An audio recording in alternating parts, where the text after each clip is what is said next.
identidade? Vamos. Eu tava conversando há um bom tempo sobre identidade com um amigo, que ele acabou de se separar e ele falou assim, pô, eu fiquei tanto tempo casado que eu não tenho... Eu acho que eu perdi minha identidade. Isso pode acontecer com casamentos longos, de uma das duas pessoas ou as duas perderem a identidade. Quando a gente conquista a identidade e quando a gente perde? Eu acho que a gente... primeiro que identidade é algo que é único. É o meu... É o teu DNA. É o teu DNA. Tá? E o que acontece é que a gente esquece disso e a gente começa a culturalmente achar que eu só serei completo se tiver alguém. Isso é muito forte. Isso é colocado de uma maneira muito intensa. Até, né? E é vendido. O mito do amor romântico. Qual o mito do amor romântico? Da laranja. Metade da laranja. O mito do amor romântico. Qual é o mito do amor romântico? Você vai ter uma pessoa que vai te dar apego. Ou seja, você vai dar coisas para ela e vai ter também cuidado dessa pessoa, vai te dar tranquilidade, acolhimento, vai te dar sexo do bom. Você acha possível essas três coisas ao mesmo tempo sempre? Sempre. Não! Até porque esses três circuitos no cérebro são circuitos totalmente diferentes. Então, se eu estou acionando um, eu não estou acionando o outro. Tipo, aquele cara com os pratos, vários pratos... Você tem que ir rodando um aqui, roda outro. Exatamente, eles não vão rodar sozinho o tempo todo. Eu tenho que ter uma maestria para fazer aquilo, muito treinamento. Então te vendem que isso aí é o que tem que funcionar. Mas a gente sabe que, por exemplo, o circuito do sexo bom, ele está muito bom no início, na paixão. Né? Depois eu vou ter que batalhar para que esse sexo continue bom, porque ele vai tender a desativar. O apego é uma coisa, por exemplo, se eu trato você bem esperando que um dia você me trate bem, pode não ocorrer. Mas eu posso batalhar para dizer exatamente assim, poxa, não tá legal. Aquele dia que eu não tava legal, eu achei que você podia ter me dado mais força. Isso tudo, relação dá trabalho. Poxa. É que nem criar filho. Quem disse que criar filho não dá trabalho? Filho dá um super trabalho, é um grande amor. Né? Então eu acho que as pessoas começaram a comprar relações como se fossem scripts. Não, eu vou fazer isso, vou encontrar um cara, uma mulher assim, uma fórmula, tá tudo certo, consegui. Se eu fizer isso. É que nem serviço público. Passou, agora deixa que roda. Não roda. Se você deixar tudo rodando, as coisas se desfazem. Não precisa nada. Você tem um jardim. Se você não cuidar, meu querido, ele acaba. Se o carro não entrar em manutenção, ele acaba. Então, assim, as relações também são assim. E precisam ser nutridas. O problema é que nas relações, você começa de uma maneira. Não é possível que um casal, ao mesmo tempo... mude simultaneamente. Um vai crescer mais intelectualmente, o outro vai crescer mais fisicamente, financeiramente, e isso tem que ser muito colocado. Espiritualmente. É muito difícil. Agora, se você não aposta na tua identidade, não ajuda o outro a manter o dele, porque uma relação bacana é você aprender a ser dois sem deixar de ser um. Verdade. Então, se você joga tudo numa relação, esquece. O dia que a relação acabar, você acaba. Você perde metade da sua identidade. É como se fosse perna. Eu costumo dizer que a gente tem duas pernas. Uma é profissional, outra é afetiva. Você tem que equilibrar as duas. Se você hipertrofiar uma e a outra ficar toda magrela, não tem jeito. Uma hora você vai ficar manco. Você vai mancar. Você tem que trabalhar as duas coisas. Agora, o grande problema é quando um dos dois não vai se desenvolvendo simultaneamente. E aí tem uma acontece muito. É a maioria o que acontece. Por quê? Porque aí a pessoa fala, não, porque você está fazendo, e eu tô parada. Tá parada porque não fez projeto também. Porque a questão o grande casal é aquele que você tem projetos e um ajuda o projeto do outro. E torce. É que nem amigo. Amigo que aparece só quando você está doente é até bom. Mas o amigo que torce pelo teu sucesso, esse é muito mais amigo. Verdade. Porque todo mundo quer ver o outro bem, mas não melhor que ele. Então é muito fácil um amigo, quando você está mal, chegar e dar tapinha nas costas. O que você está precisando? Porque ele se sente superior. Isso é do ser humano. Agora, é muito difícil você ter um amigo que vê o sucesso do outro e fala, cara, tá arrasando. bacana, assim, de sentir bem pelo sucesso do outro. A gente sabe que não é tão assim. Então, por exemplo, o sucesso é um preço caríssimo. Poxa. É um preço caro. Outro dia eu estava brincando que o sucesso é uma escada. E uma escada que deve ter para mais de 10 degraus, mas é assim, frustração, erros, dificuldades, inveja, traições, isso tudo está nos degrauzinhos. Mas aí quando você chega lá, todo mundo quer o teu lugar, mas não sabe o degrau que você pegou. Todo mundo querendo ocupar isso daí não sabe o preço. Não sabe o preço. Você chegou a ver um áudio do Whindersson que viralizou esses dias? Não. Um áudio dele, ele mandou pra mãe dele, que ele falando que nunca quis ser rico, né? E as pessoas não entendem esse negócio. Ele falou assim, não é que não queira ser rico, mas o problema é que quando eu era rico, quando eu era pobre, meus pais eram pobres também. Então, ele se sente ocupando a cabeça, ocupando tudo que ele tem que fazer pelos pais e pelas pessoas que dependem dele. Porque pra ele não precisaria de tanto, né? Eu acho o Whindersson, eu sou fã do Whindersson como pessoa. Eu acho que ele é um cara muito à frente da gente, em termos mentais, não tenho a menor dúvida. Ele aguenta porrada de um jeito que eu não entendo, né? Sabe por quê? As pessoas parecem que dizem que odeiam ele de graça. Eu não sei, quem odeia não consegue fazer a leitura do Whindersson. Eu adoro o Whindersson, sempre gostei, sempre observei, gosto do ser humano.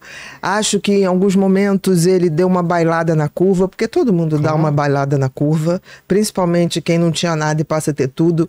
Mas teve um momento ali que ele botou o carrinho de novo pra pista. Verdade. E ele tá dando tanto sentido e propósito à vida dele. Cara, ele é um cara que pensa demais nos outros, assim. Isso é verdade. E em mudanças reais. Ele agora estava com um projeto de educação, que é uma coisa que ele está pensando para quando ele nem mais estiver aqui. E aquilo ali, para pessoas meio autodidatas. Ele é super autodidata. Ele é um cara multitalentoso.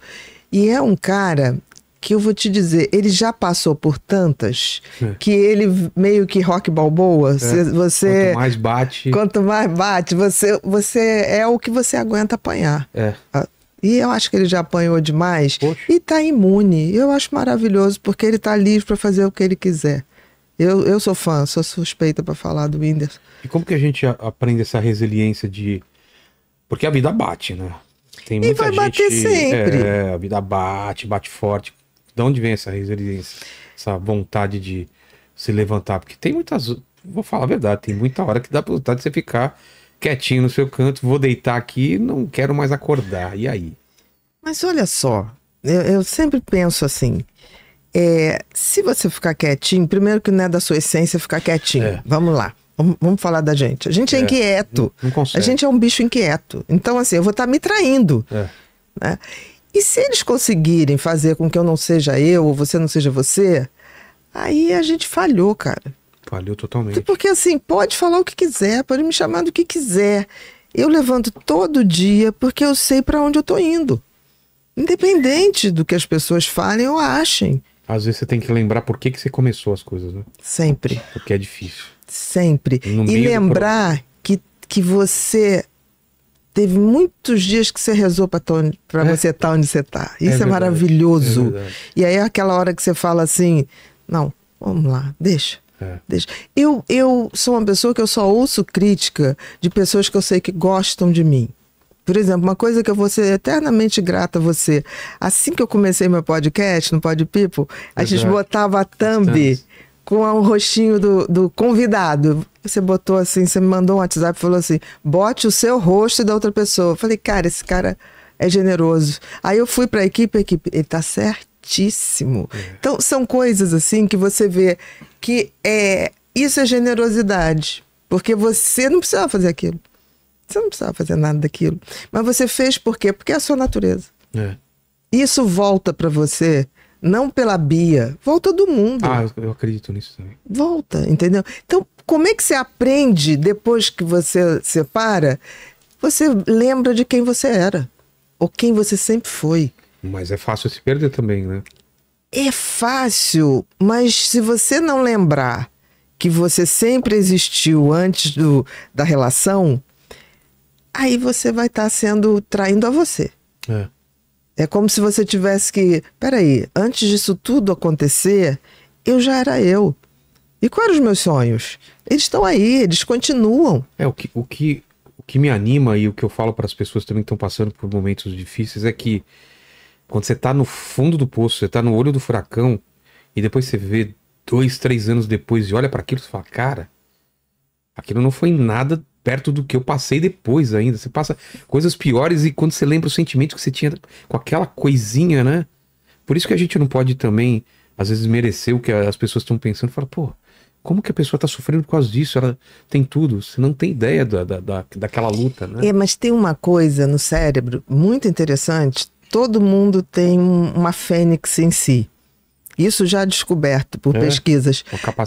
Uma capacidade de se regenerar, se fosse assim, mentalmente. Não é regenerar, mas se autofazer. O que acontece é que quando você está numa situação dessa, tem uma hora que tem um circuito que, se você deixar acionar, aciona da seguinte maneira: não suporto mais estar assim. Quando você dá esse comando para o cérebro, não dá para ficar assim. E você vai para a ação. Mola no fundo do poço. Mola no fundo do poço. Você tem capacidade de mudar. Porque às vezes você tá tão no fundo do poço que qualquer coisa que você faça, você já melhora um pouquinho. Aí você vê uma melhora, você vai melhorando. Porque tem uma fase realmente que tudo parece que você só tá caindo. Chega uma hora que você bate no fundo. Não, é aquela hora que você fala assim, cara, seja o que for, hoje eu vou levantar. E hoje eu vou andar. Hoje eu vou ligar para aquele cara aquele projeto que eu vou botar para funcionar. E é quando você deixa de estar dominado pelos pensamentos e joga a ação. Porque o cérebro tem uma coisa muito interessante. Ele não consegue lidar com pensamento e ação ao mesmo tempo. Como assim?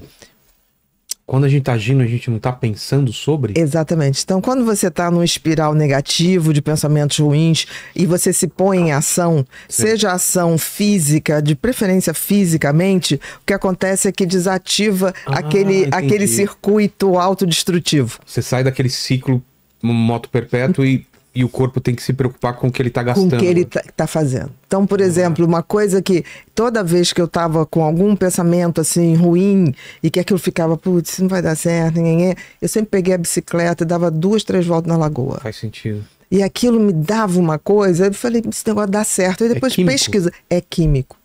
O cérebro, essa coisa, faz 10 coisas ao mesmo tempo. Mentira. Mentira. E toda vez que você tem uma atividade mental ruim, muito grande, vai para atividade física. Porque ele não consegue, porque ele vai ter que jogar toda a sua energia para atividade física. Então, não estou falando aqui para a gente ser... a gente que é muito intelectual, a gente tem dificuldade de lidar com a atividade física. Mas eu vou te dizer uma coisa. Ultimamente, cada vez eu vejo que isso me faz bem. Não para ter musculatura, nada disso. É para poder tirar meu cérebro de algumas ciladas, e eu sei que se eu for, ele sai dali. E aí, a partir dali, eu já vou para outra coisa. Aí eu já vou... Uma coisa que eu tô gostando demais, a gente que tem podcast, a gente tem muito trabalho de garotada que tá trabalhando em casa. Claro. Fazendo remoto. Eu tô querendo ter uma sede um pouco maior e tô vendo isso com a minha garotada, porque hoje são 40 funcionários. Nossa! 40 funcionários. Porque ainda roda os cursos online meus, tem gravação, então tem muita coisa. Fica a Bia do Pod People e a Bia ainda pessoa física, mas que tá ligada, né? Eu tô querendo ter uma sede para poder ter brainstorm. Isso é legal. Cara, eu tô sentindo, eu acho que a pandemia deixou a gente com essa coisa, vai ficar todo mundo em casa, Eu tô querendo voltar essa coisa de botar... quando você vê aqui tanta gente... Pulsa, tem uma pulsação, tem vida. E tem uma coisa bacana, que assim, eu sou a mais velha lá do podcast, da garotada toda. Aqui também, eu sou o mais. E o mais velho, depois de mim, tem 28. Nossa! Aqui é o Lênin que tem 40 aí. Não, eu lá tô assim. E é bacana pra caramba. 28. Porque assim, 28. Nasceu em... Nem sei, não faço mais conta. 95. Olha, eu não faço mais conta. Mas tá ficando tem bom gente que viver. Nasceu depois dos anos 2000, você sabe que trabalha. Tem, muito. A maioria. Quando eu falo assim, não, porque quando eu lancei o Mentes Perigosas, em 2008, a pessoa olha assim, Pô, eu não tinha nem nascido mesmo. Aí eu falei assim, mas eu vou te contar, foi um ano muito legal, quase que o mundo quebra e tá. Então, assim, é tão bacana que eu vou, quando a gente faz o brainstorm, eu vou falando de coisa, eu falei, não, tem que lembrar disso, daquele caso. Aí todo mundo, que caso, Bia? Eu falei, bota no telão, esse caso é isso. Porra, não sabia que existia isso. Quando eu falei outro dia, anorexia nervosa, eu falei, não, aquela menina, Karen Carpenter, dos Carpenters. Verdade. Carpenters. Falei, vocês nunca ouviram? Bota o som dos Carpenters. Ai, essa música é linda. Vê aí quem regravou. Porra, é muito bonito. Eu falei, vocês têm que se atualizar. Eu me atualizo em vocês, vocês têm que se atualizar em mim.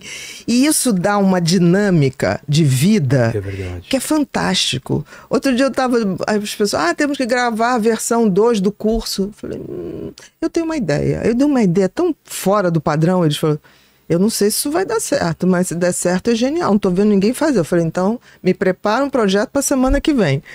Porque isso faz a gente estar vivo no nosso tempo. Verdade. Senão você fica com aquela, a mesma música, a mesma coisa. Eu amo música e tem uma geração, eu sou muito de MPB, não sei se você, porque a gente viveu o auge do MPB, né? Tem uma garotada fazendo MPB que está reinventando a MPB. Incrível. Que é muito bom. Aquela Gabriela que saiu do Melim. Tem a Malu do pagode. Cara, eu me fascino. Não sei, eu vou fazer alguma coisa em relação a isso, em termos de divulgar mais isso. Porque tem uma garotada...